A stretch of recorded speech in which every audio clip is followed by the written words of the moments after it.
गतांग से आगे छुआछूत आज भी जिंदा है पार्ट 4। आज भी गांव में मेहमानों का स्वागत हम गुड़ व पानी के साथ मुंह मीठा कराकर करते हैं। जब वे बैठ गए तब मैंने घर के बच्चों से कहा, अरे बच्चों, पंडित जी के लिए फटाफट पानी लाओ। बिना विलंब किए पंडित जी ने तुरंत अति शीघ्रता के साथ कहा, अरे घबराइए नहीं, पानी वगैरह मत लाइए, इन सब की कोई जरूरत नहीं है। वे मुझसे कह रहे थे कि घबराइए मत, और घबरा वो खुद ही रहे थे। फिर मैंने उनसे कहा, ऐसा कैसे हो सकता है पंडित जी? बच्चों, तुम मास्टर साहब के लिए तुरंत पानी लाओ। पंडित जी बड़ी कश्मकश के साथ ऊहापोह में पड़ गए और बचने के लिए कहने लगे, मैं गर्म पानी पीता हूँ। जैसे कि घर में गर्म पानी उपलब्ध नहीं होगा। उन्होंने शायद ध्यान नहीं दिया कि आजकल महामारी के दौर में हर आदमी गर्म पानी ही पी रहा है। और आगे मैंने उनसे कहा कि अब पुराना जमाना नहीं है पंडित जी, अब हमारे पास भी संसाधन मौजूद हैं। मैंने तुरंत बच्चों से कहा, पंडित जी के लिए फटाफट पानी गर्मा कर लाया जाए। मुझे पता है कि इस तरह की स्थिति में वे मन ही मन मेरा गला दबाने की कोशिश कर रहे थे, मगर अब वस्तुतः वे दबा नहीं सकते थे। पता था कि यहाँ बड़ा खतरा भी है, कोशिश भी नहीं कर सकते थे। जमाना अब बदल गया है, मगर इन सब के बावजूद वे जो भी कर सकते थे वे सब वे जरूर कर रहे थे। तब तक घर की एक बच्ची मोनिका, जिसका नाम था, एक हाथ में गर्म पानी और दूसरे में गुड़ की कटोरी लिए सामने उपस्थित हो गई। वे भौचक्के होकर एकटक मेरी ओर देखने लगे और बात को दार्शनिक मोड़ देते हुए कहा, बाऊ, हम लोग भारतीय कल्चर में विश्वास करने वाले लोग हैं। हमारे कल्चर में यह सब स्वीकृत नहीं है। यह कहकर वो जताना चाह रहे थे कि ऊंची जाति के लोग नीची जाति के लोगों के यहाँ कुछ स्पर्श वगैरह नहीं करते हैं। उनके कहने का आशय यह था कि ऊंचे लोग छुआछूत का पालन पूरी प्रतिबद्धता के साथ करते हैं, ऊंची जाति वाले अपनी पवित्रता को सदा कायम रखते हैं। इसलिए इन्हीं संस्कारों के तहत वे खुद भी बरसों पुरानी गई गुजरी मूढ़ताओं का निर्वहन किए चले जा रहे थे। अब चूंकि वह भारतीय कल्चर की बात छेड़ चुके थे तो मामला अब पेचीदा हो चुका था।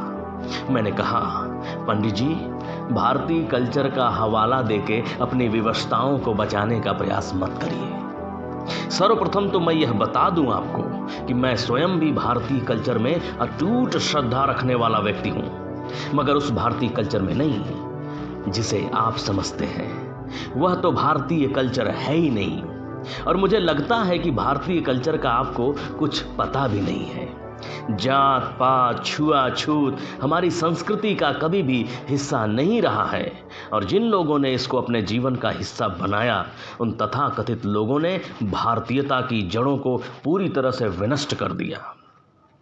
हमारा देश इन्हीं सब के चक्कर में बर्बाद हुआ और आज भी होता चला जा रहा है। और आश्चर्य है कि ऐसे लोग भारतीय कल्चर के आइकॉन बने रहते हैं, इनका प्रतिनिधित्व करते नजर आते हैं। फिर अचानक मेरी नज़र उस बच्ची पर गई जो पंडित जी के लिए पानी लिए खड़ी थी। तुरंत मैंने उससे कहा, पंडित जी को पानी दो।